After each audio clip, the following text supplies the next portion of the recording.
Howdy, here is Bonnie, your podcast host.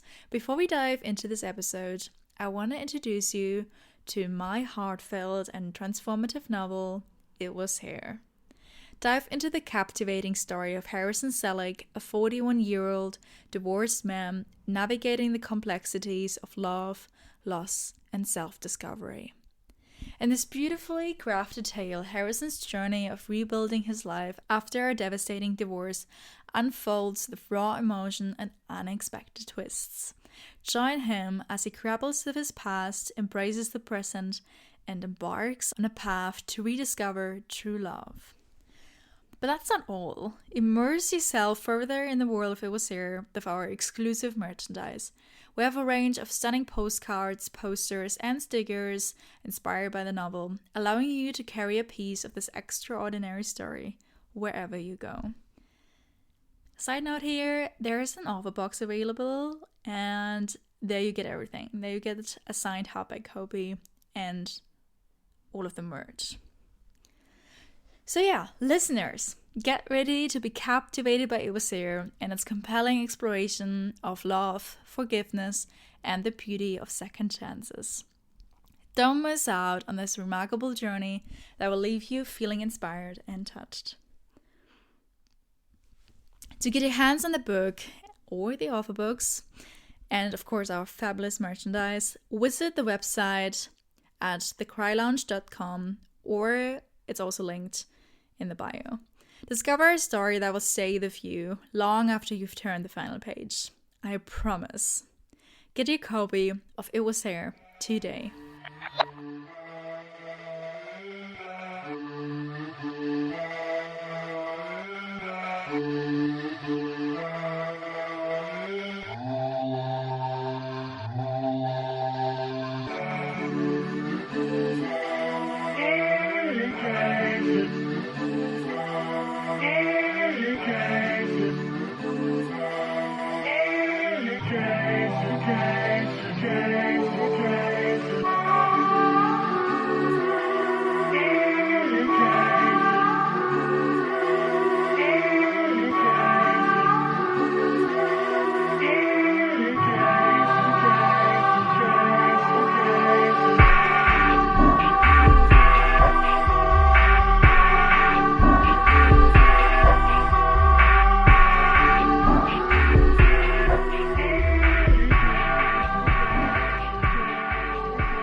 Recorded, started. Yeah, howdy. I have Francis Mistry with me. Hi.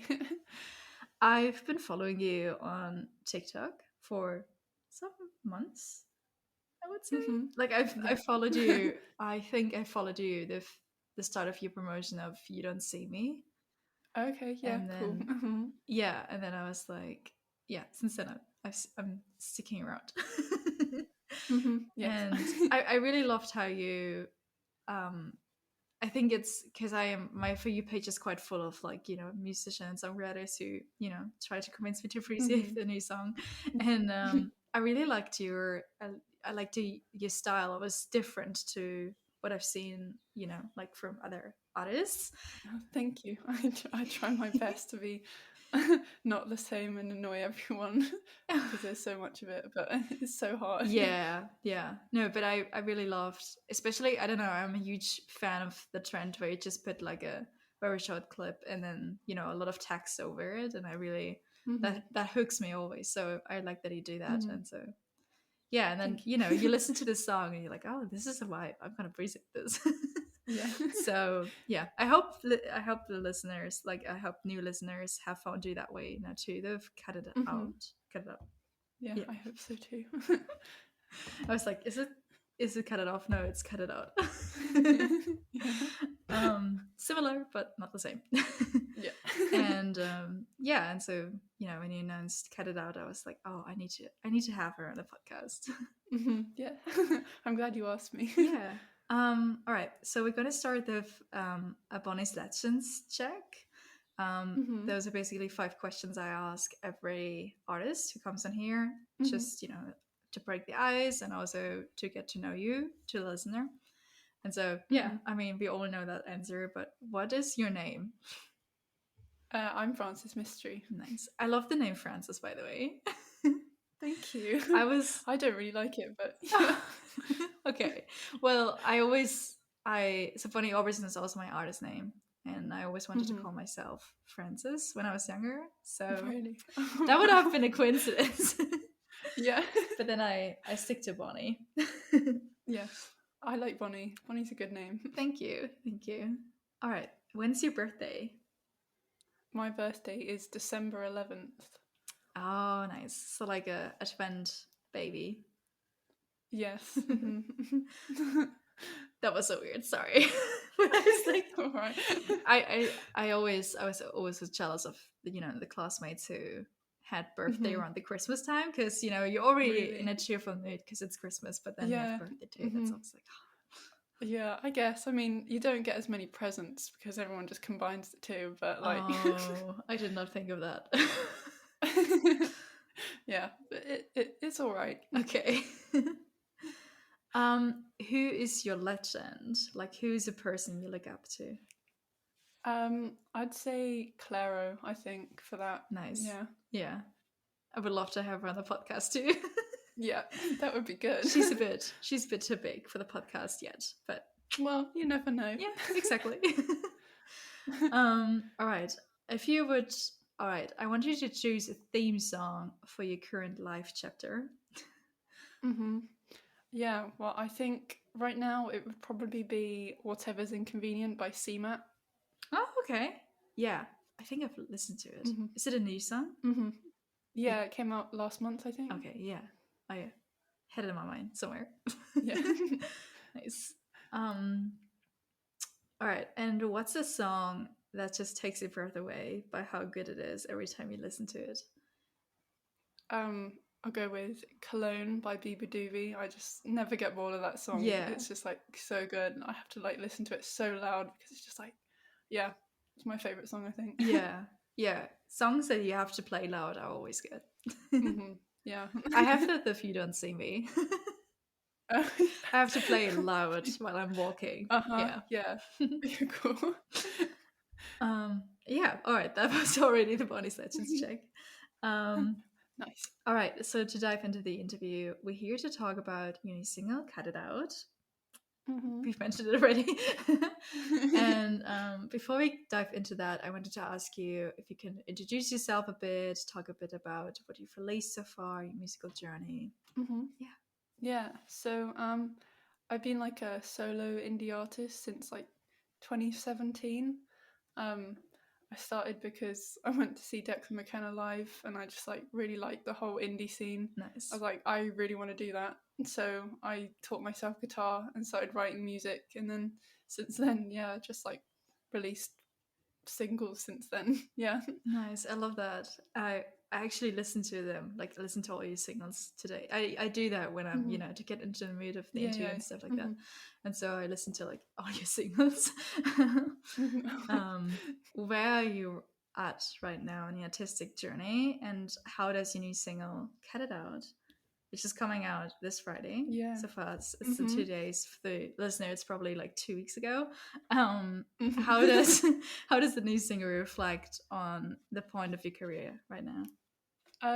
Well, I've been like experimenting a lot more with production, and this one I just like did a lot more like technical things behind the scenes and like I'm producing and things, which I don't usually do. But I just like was like I need to learn more, so I just started playing around with a lot more things, and that's kind of this is what I want for like all my new stuff, like a lot more technical things in the production and make it more interesting, I guess. Nice.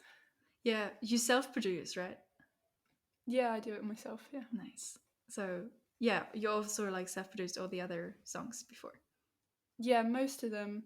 I had a couple where someone else mixed them for me. Yeah. And I've worked on a couple with some people, but majority of the time I do it myself, yeah. Yeah, no, but I get the mixing part is, as a podcaster, I know like I can edit it myself, but the mixing and mastering part is someone else's job. I don't want to do that. Yeah. So I get that. And I have like, usually that's the process of like indie artists who self-produce. They just produce the song, and then usually for mixing and Yeah. remastering, they like set it off. Yeah. It is helpful if you can do that. It takes a lot of time to do it. Yeah. All right. So yeah, so by like basically just implemented a lot more nerdy stuff, like more, yeah. Yeah. I love that. Definitely. I love that. I'm always open for like experimenting, and I think that's what's refreshing a career too. Yeah. Like, yeah, I think, you know, like Queen would have maybe been popular if they would have stick to Bohemian Rhapsody, but because of Radio Gaga, Yeah.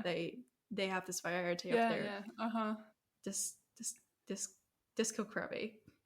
Yeah, Yeah. definitely. So yeah, I like that. It's an essential part of the journey, I guess.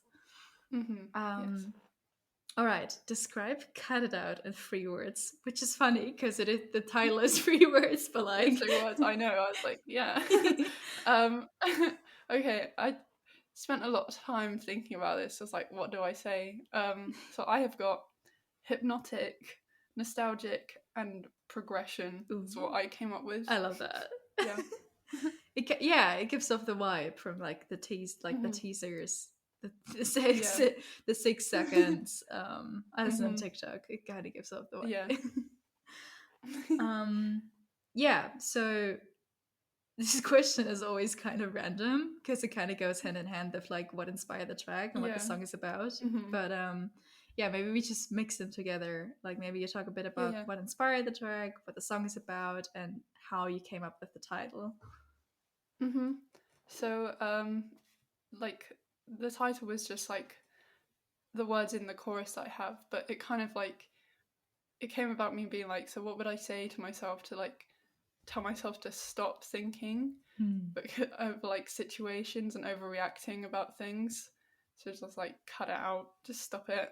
Oh. And that's basically where it came from. Oh my god. Yeah. That's so clever. Yeah. Yeah.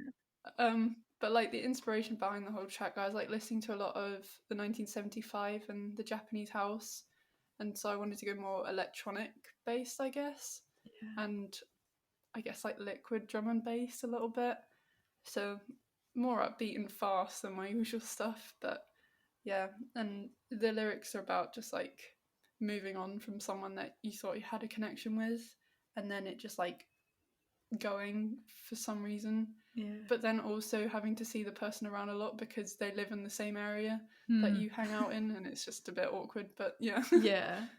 Get that. Everyone kind of probably has this one person in mind now. Yeah. No, I like that. I'm so excited for the new album of Japanese House. Yeah, same. I can't wait. Yeah. All the singles have been so good. Yeah, same. I'm actually going to a festival here in Barcelona, and Oh yeah. I thought Japanese House is playing, but it's Japanese breakfast. Oh yeah. I just saw Japanese and was like, oh my god, Japanese House is playing, and then I looked at the schedule and was like, oh no. A lot of people like get that confused. Like I say, oh yeah, I listened to the Japanese House, and they're like, was that this one with? I was like, no, that's the Japanese breakfast. Yeah. Yeah. I mean, I don't see, it's probably just a name. My people. Yeah, it definitely is just a name. Yeah. It's like really kind of obscure to have like a name like that. Yeah. But there's like two. Yeah, exactly. It's like so unique itself, but then there are two different bands and artists. That's really confusing. But yeah. We love the comparison. Yes. Anyway, I'm also excited to see Japanese breakfast. Just, you know, like nothing better here, but like I just thought it would be Japanese House, and it would have made sense because they released a new album. So I was like, oh my god, they're playing a festival. But anyway, if Japanese House is listening to this, I want you to come to a festival soon. Yeah, do it. Need to do it. Yeah. Okay, so how did the process of writing and making Cut It Out look like, and how long did it take? Well, this one was actually quite easy to write. I kind of did all of it in one day. It just like I was just sat down at like 5 p.m. one evening and started writing this song, and then completely finished it the next day. Production wise, I don't know how I did it so fast. I just like got into the moment. It's like, all right, I suddenly know all the things that I want to do with this song. So Nice. yeah, it was a fun experience, because I was like, I've never experienced like having it so easy. It usually takes me like months or like days to like weeks to finish things. But, like, Nice. this one was so quick, which was nice. Yeah. Yeah. Yeah. I love that. And it feels rewarding almost to Yeah, yeah. be finished so fast. Yeah. I love Mhm. that. Yeah, I that reminded me because I had an artist on it. Like usually it takes like months, right, to like write a song and like Mhm. produce it. Yeah. And um that reminded me, in one day reminded me that I had someone on here who said like, oh, it took me so long, and then it was like a Mhm. day, and I was like, that's not long. Like Yeah. I was like shocked because I I know. imagine like 6 or like 6 It's months. so rare to write that quickly. Yeah, yeah, but maybe not for them, so I don't know. Yeah. Uh-huh. But that reminded me because I was like, yeah, if Yeah, one yeah. day is quick, Uh-huh. thanks, Francis. Yeah. um nice. Okay, did you already kind of touched on it, but maybe did someone collaborate with you on this, like, or like maybe you? No, I did it all myself for this Yeah. one. Yeah, like everything. Yeah. Yeah, I love that. And I know it's not really included into the questionnaire, but like maybe Mhm. talk about the visuals, like the album cover, or like maybe Oh there's yeah. like, I don't know, visualizer or like a music video to it. And yeah. Mhm. Well, for the album artwork, I had just got Adobe Illustrator, so I was just messing around Nice. trying to figure out how it works, Yeah. and I made like these flower kind of things. I was like, oh, I could just use them for like album artwork, and then decided I was gonna use them all for like single covers for an upcoming for like all the singles leading up to my EP, Oh, because I okay. thought it'd be nice to have a theme. So yeah. Yeah, nice. I love that. So Canada is the first single for The an second EP. single, so You Don't See Me, was the first one. Oh. Yeah. Oh, yeah. The album, yeah, it makes sense. Yeah. Uh-huh. I was just like, yeah. I love that. Very excited for that. Thanks. Mhm. Yeah. And yeah. Um yeah, I love a good do it yourself moment for Mhm. like project. I love that. I know it's Mhm. important to ask for help sometimes, but like Yeah. occasionally you just want to do it yourself, and you also like, Yeah. as you No. said, you were like in the zone, and so you really Mhm. wanted. It is nice to ask people for help, especially when they know a lot more than you. It's like, I'm really limited in what I do, but then also I get to control what I want if I'm doing it myself. Yeah, yeah. And I find it hard to like ask people to do things that I want, because I don't want to inconvenience them all the time. Oh I'm like, yeah. oh, so I I so I get just do that. it myself in the end. I get that. Yeah. I have that because you mentioned Adobe Illustrator. I had that when I Mhm. first learned After Effects on Adobe. Mhm. Mhm. It's like like so difficult to learn yourself. Yeah. Uh-huh. And then Uh-huh. I did not want to. I have a friend who's really talented at it, but I was like, I don't want to. Like, I don't want to bother Yeah. Uh-huh. of my amateur skills. Yeah. And then I just realized I could just watch a YouTube tutorial and Yeah. Uh-huh. Mhm. like do it All good. yourself with help sometimes Yeah. from YouTube. Mhm. So Definitely. what is I know this is such a like pick your favorite child question, but like what is your favorite lyric line from it? My favorite lyric. I think it would be like the phrase of like, "See you there, I'll be acting like I never cared," and then the next bit is like, "Look to you, God, I really wish you asked me to." It's like trying to act like I don't care, and like I'm over it because you really hurt me. But then I see them and I'm like, I wish you still spoke to me and we still were like talking and everything like that, even though you hurt me. But Yeah. yeah. Yeah, it's the ambiguity of like Yeah. of having feelings for someone. I know that very Yeah. well. Uh-huh. um, Yeah, definitely. yeah, I love that, and I love that it's mirrored in like one song too. Because Yeah. Uh-huh. usually usually you get like sister songs of like a song where you're like, I don't care, and then the sister song is like, I actually Yeah. do. Yeah. And so I love that you It's put it like in one song full of too. mixed emotions and Yeah, just like being confused by everything. Yeah. yeah, yeah. That sums up pretty much how it feels to Yeah. love. Yeah. Yeah. Hmm. All right. When the single is coming out on Friday, where is the perfect place to be for listening to the single for the first time? Hmm. Well, I think probably in the evening, like a really calm evening, I'd say. I have like kind of beach vibes or like fireplace kind of Yeah. vibes or just sitting in a field kind of vibes. That's kind of what I get from it. That's kind of where I'd want to be if I was listening to it. Yeah. I love that. It's so that's so different from everyone's answers because they usually like it sounds good in the car. Like I get that Uh-huh. the the acoustic is good in the car because Yeah, yeah. the boxes are like the speakers are there very good. Like, Yeah, um, uh-huh. I love I love a good sitting in the field and listening to it. Hmm. I'm actually quite sad I don't have a field near to me, but I'd probably go to the beach then. Yeah, Yeah. uh-huh. Yeah. Oh, and I wanted to ask you, are you from Brighton? Yeah, yeah, I am. Yeah. Okay, yeah, because you did this Brighton gig in April, which where Hmm. I Yes. couldn't come. It was like Oh yeah, uh-huh. the day before I came to England, and I was like, Oh yeah, uh-huh. damn. No, but like the Brighton Beach is a good location Hmm. to be It is, listening yes. to music. Hmm. I was in Gotta look Brighton. out for the seagulls though, but Yeah. Yeah. I did not get attacked by seagulls in Brighton. I got attacked by them in Liverpool. Oh That was really? yeah, that was not a fun I'm experience. surprised. Yeah.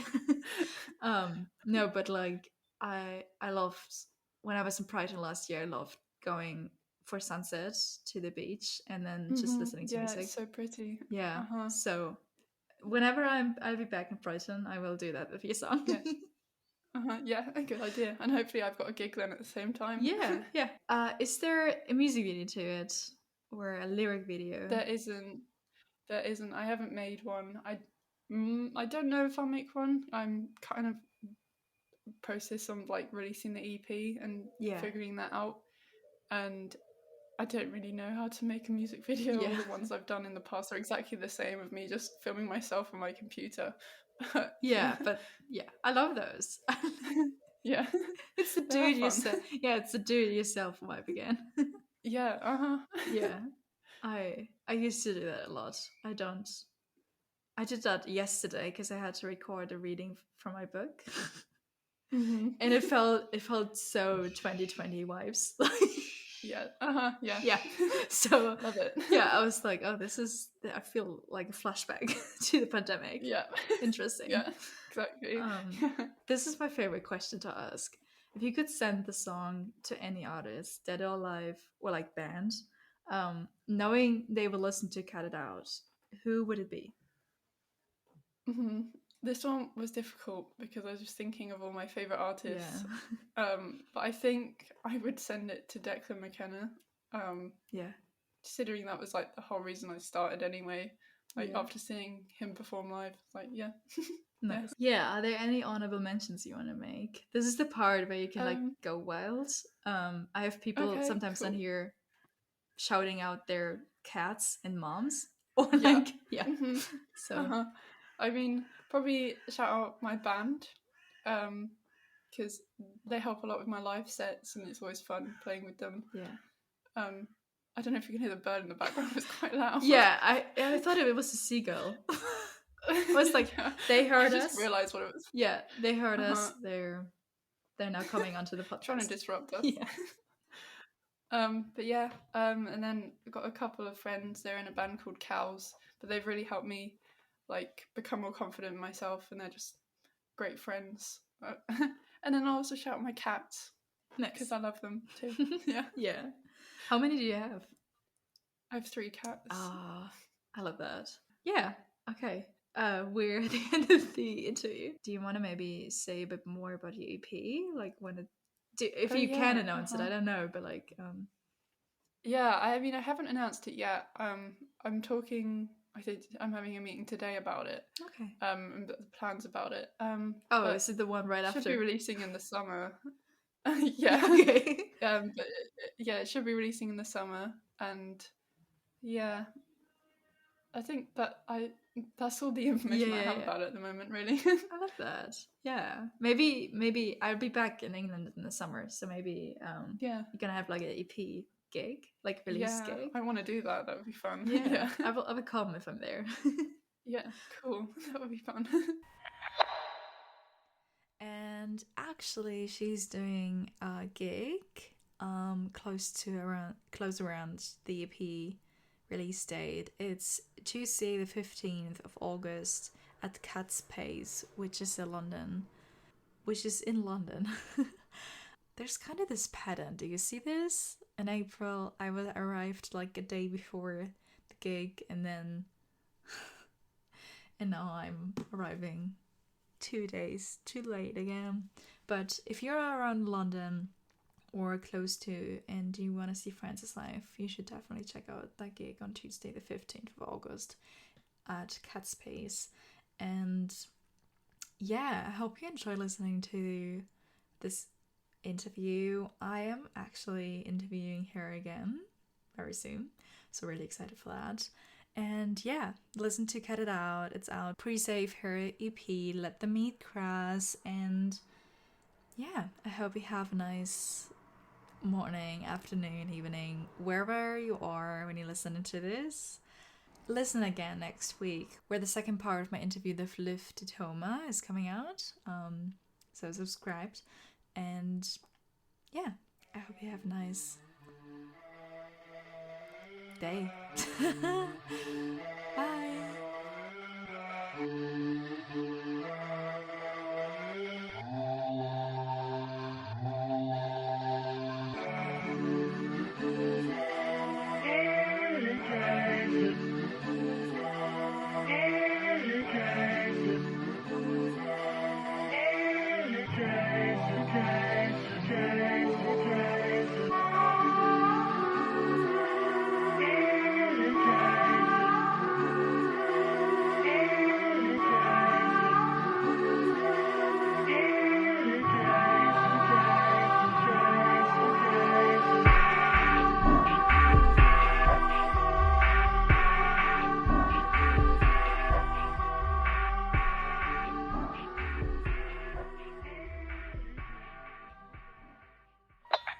Howdy, here is Bonnie, your podcast host.